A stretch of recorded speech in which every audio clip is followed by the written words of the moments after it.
બીજા માધ્યમોથી પાપ કર્મો થતા.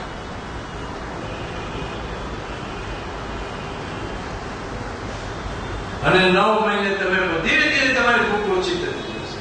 અને 6 મહિના પછી તમારે સાવધાન રહેવાનું છે. ભૂખ લાગે એટલું જ ખાશો જો તમારે તપ કરવું હોય તો. નહીં તો જરૂર નથી, ખાઈ જાઓ, પીએ જાઓ. જો તપ કરવું હોય તો જેટલી ભૂખ લાગે એટલું જ ખાઓ, તો એ મેકેનિઝમ ઉત્પન્ન થશે. અને 9 મહિને 270 દિવસ 45 મિનિટ ઉપર પહોંચશો, ત્યારે ભૂખ અદ્રશ્ય થઈ જશે. મહાવીર કહે છે ભૂખને અદ્રશ્ય કરો, કાબુમાં ન દબાવો નહીં. આજે આપણે શું કરી છે? અટાઈ કરી છે, પ્રતિજ્ઞા લીધી, 16 પત્ર લીધું, માસ કમર ચાલુ થયું. ભૂખ છે, ભૂખને દબાવી રાખી છે એટલે આક્રમણ છે. મનને ખેંચ પડે છે. આજુબાજુ આવશો, આજે એક દિવસ ગયો ને, હવે 29 દિવસ બાકી છે. ગણતરી જ દિવસોની, સમયની અને પારણાની ચિંતા. ચિંતન આપણું પારણા ઉપર જ. આ સમાપ્ત કોણ પારણું કરાવશે, શું ખાશું, પીશું. અને પારણું થાય ત્યારે બતાવશે, અરે ખાવ ખાવ, તમારી શક્તિ ગઈ છે, ખાવ. તો પછી તાર શા માટે?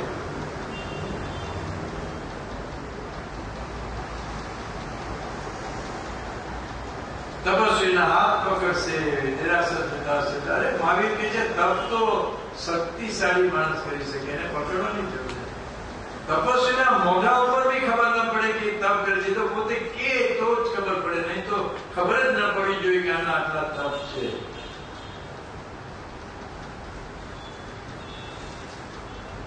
અને આ તમારે 9 મહિનાનો પ્રયોગ, ખાલી 270 દિવસ 45 મિનિટ ભૂખ અદ્રશ્ય છોડી દો. બસ ફક્ત 15 મિનિટનું દર્શન 1 વર્ષ માટે ચાલુ રાખો.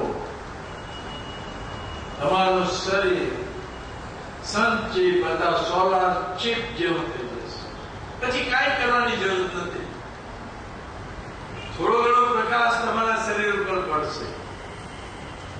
મહાવીર શરૂઆતમાં સૂર્ય દર્શન કરતા હતા, પછી બંધ થયું.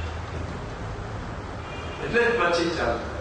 પછી તો તમને જેમ ફાવટ આવે, એક વખત તમને માફક થઈ ગયા, સૂર્ય સાથે પ્રેમ સંબંધ થઈ ગયો, પછી જેમ જેમ તમે એનો વધારે વપરાશ કરતા જશો, તમારી શક્તિઓને ખીલવશે અને એ તમને કેવળ જ્ઞાન તરફ લઈ જશે.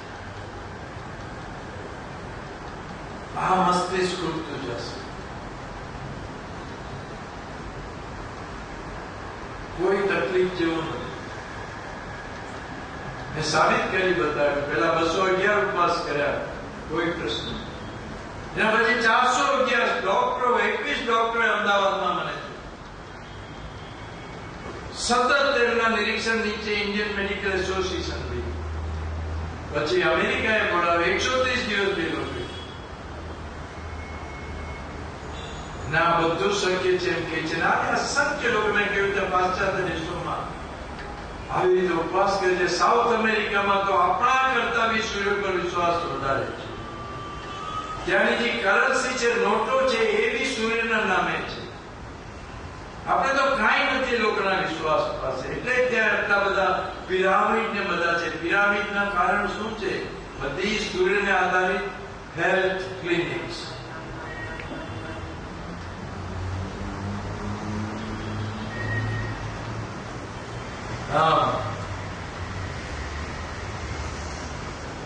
મહાવીરને આપણે સમજ્યા નથી.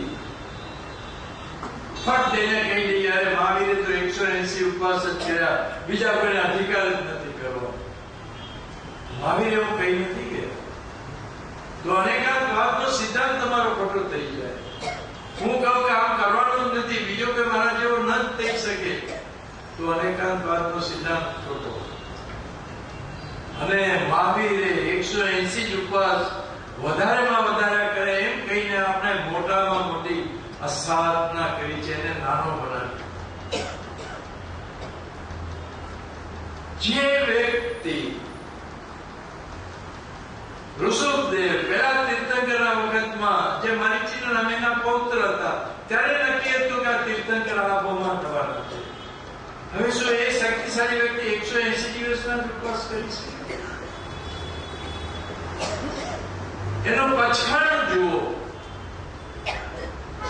દીક્ષા લે છે, 12.5 વર્ષની તપશ્ચર્યાની પ્રતિજ્ઞા લે છે. એક વખત એક સાઈડ આપણે કહીએ કે 12.5 વર્ષની પ્રતિજ્ઞાનું પછાણ, ને બીજી વખત આપણે કહીએ કે વચવચમાં એમને જમ્યા 300 વખત લીધું આ અને 350 વખત લીધું.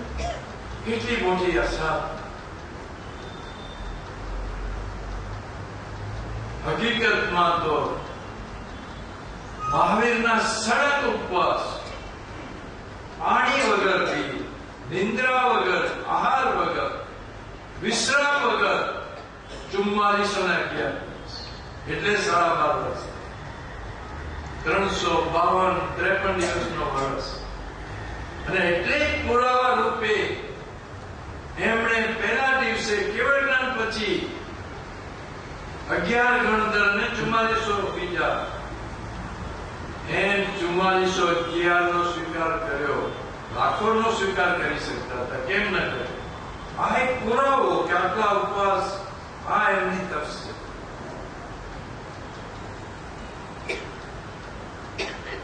પછી બીજા દિવસે તો 2.5 લાખ થયા, 3.5 વધતું ગયું.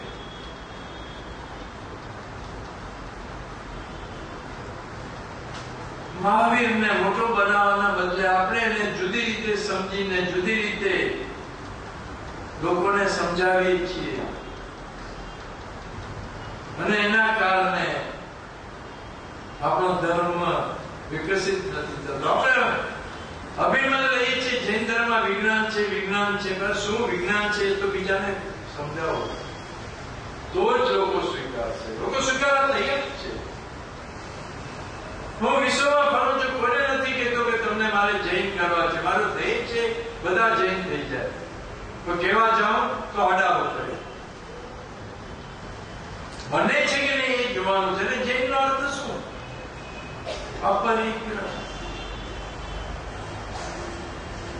આપણે જય જિનેન્દ્ર કહીએ છીએ, ઈચ્છાઓમાંથી મુક્તિ. બસ.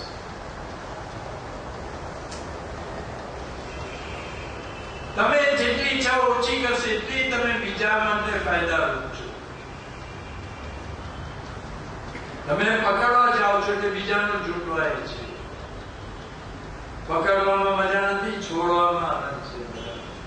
તો જ બીજા માટે તમે જીવશો, અને બીજા માટે જીવશો તો તમારા આત્માનું કલ્યાણ થશે. ભલે બીજું કઈ ના કરી શકો શું રીતે, પણ થોડું ઘણું છોડતા તો જાઓ. અને ખાસ કરી આજે તો જરૂરી બન્યું છે.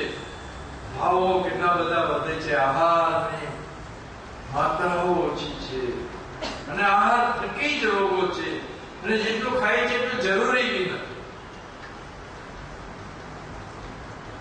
થોડું ખાઓ, એની ઉર્જાનું બી રિસાયકલિંગ થઈ શકે છે. કેટલાય જાનવરો છે, પક્ષીઓ છે, મહિનામાં એક વખત ભોજન લે છે, 6 મહિનામાં બી એક વખત લે છે. કાચબો 6 મહિનામાં એક વખત આહાર લે છે.